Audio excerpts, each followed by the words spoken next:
بسم اللہ الرحمن الرحیم۔ اللہ تبارک و تعالیٰ کے پاکیزہ نام سے آغاز کرتے ہیں جو بہت مہربان نہایت رحم والا ہے۔ محترم ناظرین، نبی پاک صلی اللہ تعالیٰ علیہ وآلہ وسلم نے جس طرح بہت سے ایسے اعمال ارشاد فرمائے ہیں جن پر عمل کر کے ہم کم وقت میں زیادہ نیکیاں کما سکتے ہیں، اسی طرح ایسے اعمال بھی فرمائے ہیں جن پر عمل کر کے ہم ثواب کمانے کے ساتھ ساتھ اپنے گھر اور رزق کو بابرکت بنا سکتے ہیں۔ چند احادیث مبارکہ ملاحظہ فرمائیں۔ مفلسی سے بچنے کا بہترین نسخہ۔ ایک شخص نے حضور اقدس صلی اللہ تعالیٰ علیہ وآلہ وسلم کی خدمت بابرکت میں حاضر ہو کر اپنی مفلسی اور تنگستی کی شکایت کی تو آپ صلی اللہ تعالیٰ علیہ وآلہ وسلم نے فرمایا، جب تم گھر میں داخل ہو اور گھر میں کوئی ہو تو اسے سلام کرو، اور اگر کوئی نہ ہو تو مجھ پر سلام عرض کرو اور ایک بار قل اللہ پڑھو۔ اس شخص نے ایسا ہی کیا۔ اللہ تعالیٰ نے اسے اتنا مالا مال کر دیا کہ اس نے اپنے ہمسایوں کی بھی خدمت کی۔ خیر و برکت کا حصول۔ فرمان مصطفیٰ صلی اللہ تعالیٰ علیہ وآلہ وسلم ہے، جو یہ پسند کرے کہ اللہ تعالیٰ اس کے گھر میں خیر زیادہ کرے تو جب کھانا حاضر کیا جائے وضو کرے، اور جب اٹھایا جائے تو اس وقت بھی وضو کرے۔ ناظرین، کھانے کے وضو سے مراد دونوں ہاتھ گٹو تک اور منہ کا اگلا حصہ دھونا اور کلی کرنا ہے۔ مل کر کھانے میں برکت ہے۔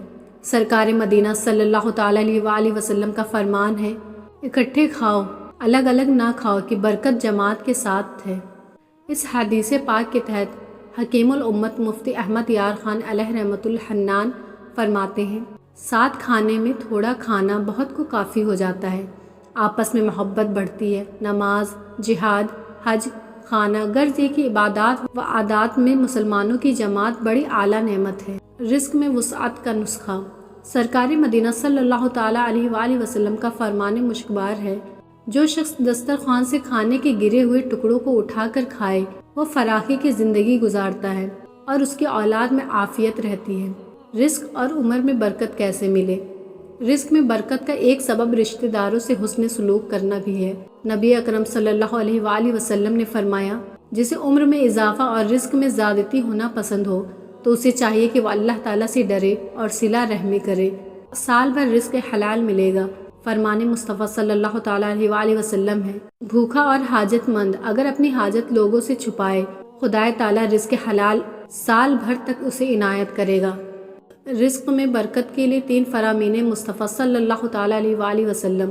نمبر 1، جو شخص ہر رات میں سورہ واقعہ پڑھے گا اس کو کبھی فاقہ نہ ہوگا۔ نمبر 2، جس نے استغفار کو اپنے اوپر لازم کر لیا، اللہ عز و جل اس کے ہر پریشانی دور فرمائے گا اور ہر تنگی سے اسے راحت عطا فرمائے گا اور اسے ایسی جگہ سے رزق عطا فرمائے گا جہاں سے اسے گمان بھی نہ ہوگا۔ نمبر 3، کیا میں تمہیں وہ چیز نہ بتاؤں جو تمہیں تمہارے دشمن سے نجات دے، تمہارے رزق وسیع کر دے؟ رات دن اللہ تعالیٰ سے دعا مانگتے رہو کہ دعا مومن کا ہتھیار ہے۔ رزق میں برکت کا بے مثال وظیفہ۔ ایک صحابی رضی اللہ تعالیٰ عنہ نے عرض کی، یا رسول اللہ صلی اللہ علیہ وآلہ وسلم، دنیا نے مجھ سے پیٹھ پھیر لی۔ فرمایا، کیا وہ تسبیح تمہیں یاد نہیں جو تسبیح فرشتوں اور مخلوق کی جس کی برکت سے روزی دی جاتی ہے؟ جب صبح صادق طلوع ہو تو یہ تسبیح 100 بار پڑھا کرو، سبحان اللہ و بحمدہ، سبحان اللہ العظیم، استغفر اللہ۔ دنیا تیرے پاس ذلیل ہو کر آئے گی۔ وہ صحابی چلے گئے، کچھ مدت ٹھہر کر دوبارہ حاضر ہوئے۔ عرض کی، یا رسول اللہ صلی اللہ علیہ وآلہ وسلم، دنیا میرے پاس اس کثرت سے آئی، میں حیران ہوں کہاں اٹھاؤں کہاں رکھوں۔